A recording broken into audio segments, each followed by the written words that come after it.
What is up, guys? Raziel here for a once in a channel time quick video for you. The patch notes for 4.05 just came out for Final Fantasy XIV Stormblood, and there are some pretty dramatic tank changes going into this, so let's get right into this shit. I am Raziel.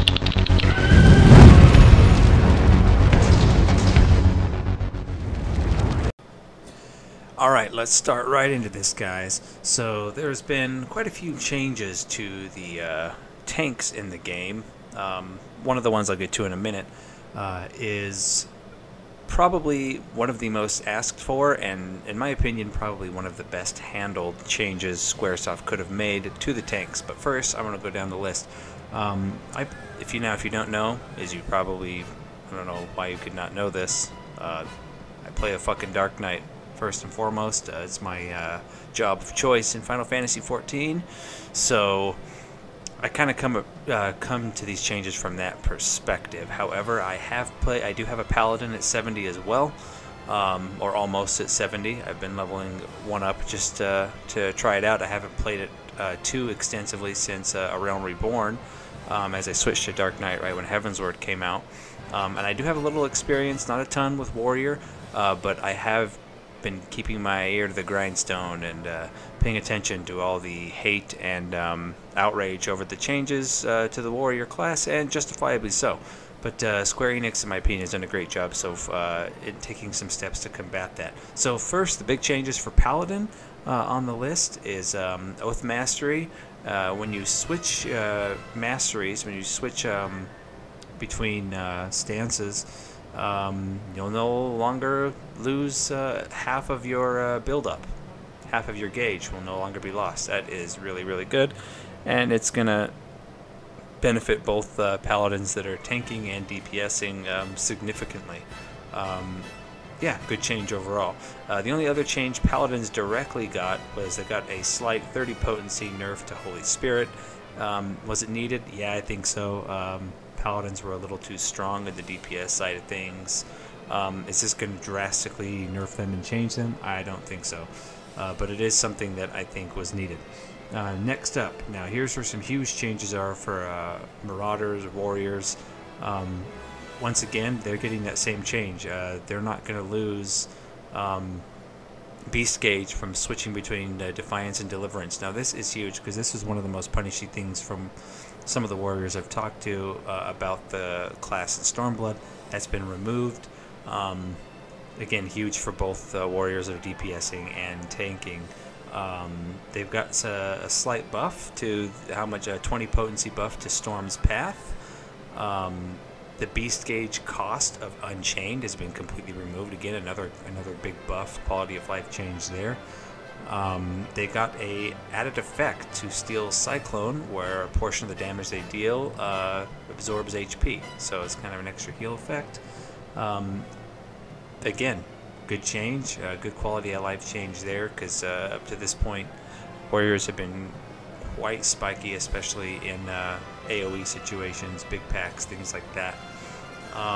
And then the Beast Gauge cost has also been removed for Inner Release. Again, great quality of life changes. I know there's still a few more changes Warriors would like to see, and Yoshi P has been vocal that those are coming in 4.1, or maybe a little sooner in 4.075 if they have one of those. But moving on to my class, Dark Knight.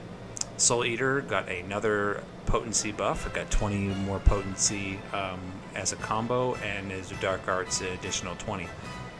So it's again, Soul Eater just got another slight buff. It was needed. Dark Knight damage should be a little higher, as they don't bring near as much utility as a Paladin does. And Quietus got an extra effect. Up to this point, there was really not a huge reason to use Quietus, even in AoE situations. Maybe, it's pretty much just a Dark Blood gauge dump. But now it restores magic power as well when it's being used. So it's going to be very, very handy in AoE situations to use.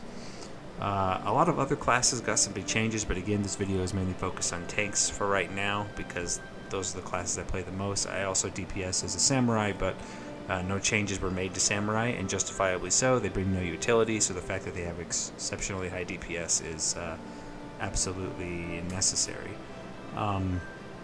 One thing I will mention, I know it's not a tank class, is Scholar was another class that had a lot of complaints with how it played since Stormblood release, how it's been working.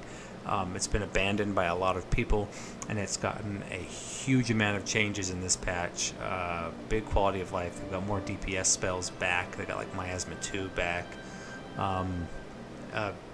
Again, I'm going to link the patch notes in their entirety in the description below, but this is, yeah, this is some fantastic welcome changes to the Scholar class. If you play a Scholar, I personally don't, so I don't know much about them, but if you do and you're aware of their problems, and you go take a look at the notes, and I think you'll be pleasantly surprised.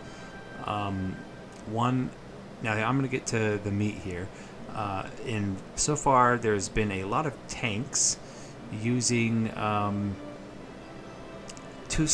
level 270 right side, so trinkets, rings, necklaces, bracelets, things like that, to get strength, which drastically reduce their HP, which I don't think would work very well for the majority of players in Savage mode content, which also got released in this patch. But what I'm glad Square did was, instead of just flat out disabling the 270 items so you can't use them anymore, forcing you into the crappy, current item level items that don't provide any damage boost or enmity gains, Square did us all a solid and went and added, albeit a much smaller amount than Vitality, but added strength to all high level 290 tank accessories and above. So huge welcome change, very, very much needed. So tanks are going to be doing more damage, gaining more enmity easier, and won't be equipping previous expansion items to stay competitive. Again, I think Square handled a lot of these changes very well. And that's about it, guys, for the major tank changes in this patch, but they are all quite significant. Quality improvements. I mean, really the only tank ability that got nerfed was a 30 potency nerf on Paladins, which frankly was needed. Paladins were doing too much damage. Yeah, guys, I'm just going to use this is a segue to kind of let you guys know what my next video. I'm working on the part 2 of World of Warcraft versus Final Fantasy XIV. I want to thank everybody so far for the massive amounts of support I've received, subs. Please continue to, if you like my content, subscribe, share it, follow me on Shitter, Twitter. I fucking hate Twitter, but I mean, follow me on it. That's where I announce when I'll be doing live streaming and when my videos come out. And the link to my Twitter account is on the page here on my YouTube channel, and so is my Twitch. You can follow that. Yeah, I think these changes were very much needed, and my next video, which will be the part 2 continuation of WoW versus Final Fantasy XIV, isn't going to deal so much with game versus game, but this one's going to get a little meatier, and I'm going to go into Blizzard itself versus Square Enix, and why I think, in my opinion, once again, put down your pitchforks, guys. Put it down. Step back. Think of Thrall's cock in your mouth if it makes you feel better. And understand, this is my opinion, but I think that Square Enix, right now, is a better MMO development team and company than WoW, and again, than Blizzard's. And again, I'll go into that in much more detail with supporting my opinion in my next video. So this has been Razio, guys. Keep it fucking real, and I will see you in the next one.